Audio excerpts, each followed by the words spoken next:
Hello everyone and welcome back to my opinion. In this video I'll be previewing the first T20I of the series played between Zimbabwe and India.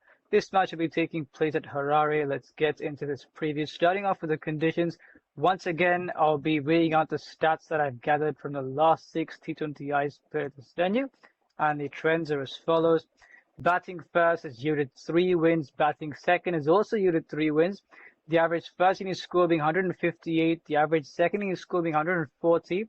Pace economy 9.09. Spin economy 6.65. Pace wickets 41. Spin wickets 29. Now, batting first versus batting second, it says that there's been an equal outcome in terms of winning in this case. However, looking at the nature of the matches that I considered, 210 was defended, but 201 was scored in the second innings. 125 and 129 chased down. 118 and 127, so that was defended. 167, 171 was chased down. 142, then 91 all out, and 122, 123. So scores under 180, they've been mostly chased down. But if you get 180 and above, I think you've got a good chance to win at this venue if you've got a good bowling attack. So I feel if you win the toss, you've got to bat first. And pace versus spin, pacers have got a higher economy rate than the spinners by more than 2 runs. And in Zimbabwe's case, they've mostly bowled the 2 spinners. They've not bowled many overs of spin. But still in that case, when they've bowled less overs of spin, you've got 41-29 as the wicket split. It shows that the spinners have an impact at this venue. So I'd say bat first, and you've got good spinners in the middle overs. You can look to defend that score if you score 180. So now let's get into the playing 11s. Starting off with India, this is how it goes. Abhishek Sharma, Veer Suryavanshi, Tilak Verma, Shreyas Iyer, Ishan Kishan, Rinku Singh, Harsh Dubey, Ravi Bishnoi, Prince Yadav, Mayank Yadav, and Ashok Sharma. So they won't do this, and I'll repeat this. Tilak Verma has got to bat at number 3. If he does not bat at 3, he's not got a place in this 11. They've made him the vice captain, meaning they want him to be in 11. And according to me, I would always play Tilak Verma at number 3. He'd be a mainstay in my T20 side, but if they are not going to bat him at 3, he does not get into this 11. So if Ishan Kishan continues to bat at 3, what I would do is Shivam Dubey at number 5, then Rinku Singh 6, Ishan Kishan 3. But Tilak Verma, I would prefer this combination where Tilak Verma 3, Shreyas Iyer 4, Ishan Kishan 5, because I repeat, Ishan Kishan, no matter where he walks out to bat, he will bat with the same approach.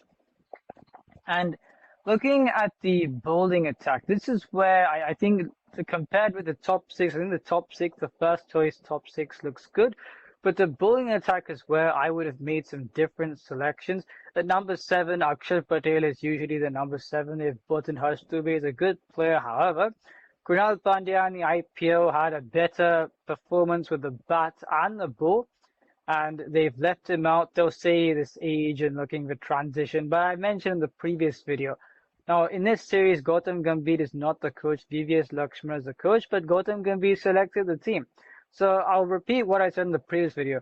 You don't know how long you're going to be coach of the team for. So if you play the players and you say you want to phase in a transition, and then a new coach arrives and deems those players not fit for that coach's vision, then what was the point of not selecting proven performers at the present time?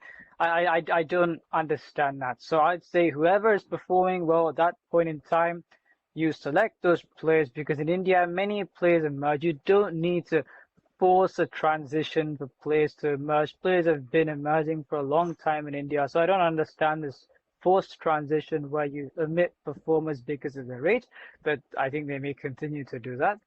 And now Ravi Bishnoi, where I think if you saw in the second T20I versus England when he bowled those no balls, and I've never seen him bowl those no balls, so I'm not going to say what I'm going to say because of that.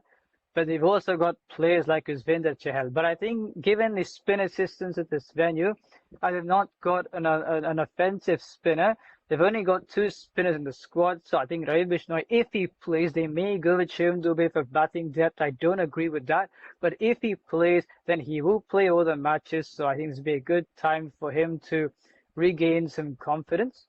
And the fast bowlers, Prince Yadav is a good bowler. Mayank Yadav, He's a good bowler, but he's injury prone. And in the IPL, he went at, I think, 11 and over this year. And he's someone who a lot of the time has gone for runs and bowling in the power play, but not in the middle overs.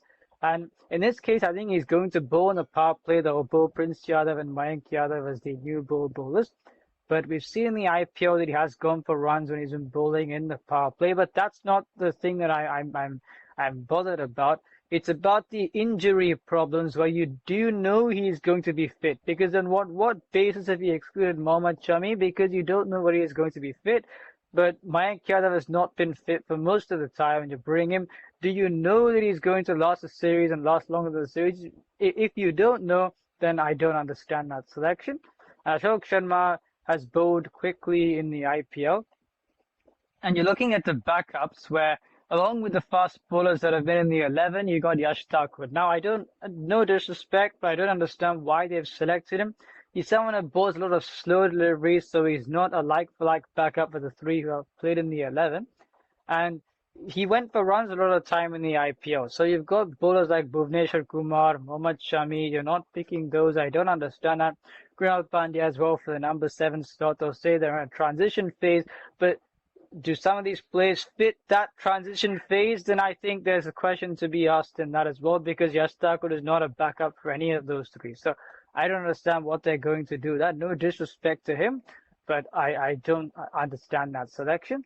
And Prabhsimran Singh, where he deserves this selection, however, and I'll say what I said in the England series, if you drop Abhishek Sharma and Mehul Suryavanshi, if those two don't play every match in the series, and once again the continuity issue will resurface where Sanju Samson played the last match and Mehul Suryavanshi was dropped for that match, and Sanju Samson is not called back for the series because they already announced the squad from before and Suryavanshi isn't called for the series. So I don't understand what the logic was there. Just for one match you're dropping someone and you're not going to call them back for the next series. So Prabhsimran Singh deserves to be called up, but if he plays a match in a series, that means the continuity has not been guaranteed to Abhishek Sharma. Has been fantastic for India, and you got Mehul Suryavanshi, how many runs he scored in the IPL. And he didn't fail when he was in England. He scored the scores in the teens. He hit a couple of sixes and then was dismissed. So I wouldn't say he failed. And if you're dropping him for that, then I don't have much to say on that. So Prabhsimran Singh deserves a selection, but I think these two openers should play the full series. And Suryan Shetge, Shivam Dube, I think Shivam Dube is going to play ahead of Ravi Bishnoi. I wouldn't do that because you don't need batting depth. You already got this many, the top 6 as good as it is. You don't need Shivam Dube to bat at 7 ahead of a frontline bowler, but they may do that. But I think they should select this 11, and if India win the toss, they've got to bat first. And now on Zimbabwe, I've looked at a few scorecards and also included what I think should be done. So I've combined this into 111. That's how I'd go.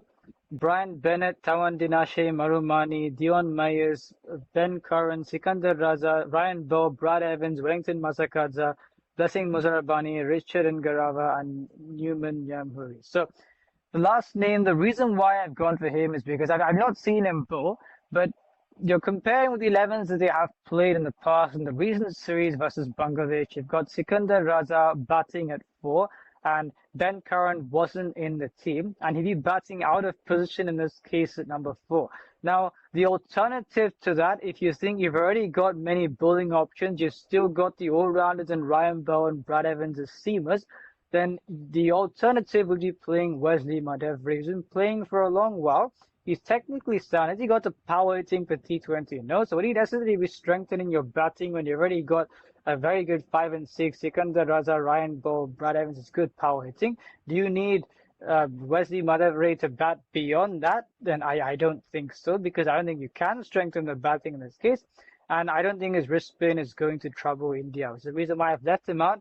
And I'll be playing a left-arm seamer. They also got Chivanga, who's a right-arm seamer. You can play one of those. I think that'd be a better option than going with someone who, he's not a power hitter. Would he add much to the ball? No. So I think this is the kind of combination that I think they should go with. And Brian Bennett at the top of the order, he's been very good for them. So I think that if they play this combination, then they've got good power hitting at the end, and they've got a very good player in Brian Bennett up top. Now, what they should do is, we saw on the T20 World Cup, especially in those kind of pitches, they won a toss and chose to bowl first. Now, in this case, they've got to bat first. Even if they score 170, they may, and people will be, maybe they'll try and sensationalize because they'll say India lost against Ireland and England. But I'll still say, looking at the squads on paper, do Zimbabwe have the squad on paper to beat India? I'll still say no. So in that case, if they score a minimum of 170 and they take it until, let's say, 18 overs, they pick up 4 wickets. That's the minimum performance. And of course, they'll be looking to win this series. But I'm saying if you lose a match, that's the kind of way you should lose. Instead of bowling first and letting them score, let's say, 200. And you saw on the T20 World Cup match in Chennai, they batted well in the second innings. They could have done that at the start. So I think they've got to be brave and they've got to bat first. If they do that, they'll be giving themselves the best chance to put up a fight in this match and win a match. So that's what I'd say for them. And now when comparing the edge in terms of the conditions, you've got to play well on a power play at this venue. Also shouldn't lose too many wickets. So which top 4 will guide you there? For India, I got Abhishek Sharma, Suryavanshi, Tilak Verma, Shreyas Iyer. And for Zimbabwe, Brian Bennett, Marumani, Dion Myers, and Brent Curran. And for India, Abhishek Sharma is a very good player, but in the last few innings, he's not got the big score still. I think he's very good. Suryavanshi, I think he'll do well in this series. Tilak Verma should bat at 3. But even if Ishan Kishan bats at 3, he will do well, I think. And Shreyas Iyer. Whereas in here, you got Brian Bennett, who's a very good player. Ben Curran batting out of position. So I think India have got the top 4 edge. In the middle order, Ishan Kishan, Rinku Singh, Harsh Dubey. For Zimbabwe, Sikandar Raza, Ryan Bob, Brad Evans. Zimbabwe have also got a good 5, 6, 7. But I think for India, because Ishan Kishan, Rinku Singh, that gives the edge to India. But Zimbabwe have still got a good 5, 6, 7. And I'll mention the fast bowlers first before I go to the spinners. The fast bowlers for India, Prince Yadav, Mayank Yadav, Ashok Sharma. For Zimbabwe, Richard Garava, Blessing Muzrabani, Newman Naimhuri, Ryan Bow, and Brad Evans. Now, in this case, because I don't know what Mayank Yadav is going to do also in terms of fitness, Ashok Sharma bowls quickly, but has gone for runs in the IPL. Prince Yadav is a good bowler. So I think Zimbabwe have got the edge in terms of seamers. But for spinners, Ravi Bishnoi, Harsh Dubey compared with Wellington Masakadza and Sikandar Raza, Zimbabwe have got a good spin combination. Looking at the names, I'm going with India, and also not that Zimbabwe have done badly. Sikandar Raza has done very well. However, looking at the batting lineup, they'll be bowling too. I factored in the India spinners to have a slight edge, so overall I think India are favourites to win this match. Let's see what happens. If you enjoyed this video, guys, subscribe, share, friends. This is my opinion. What's yours?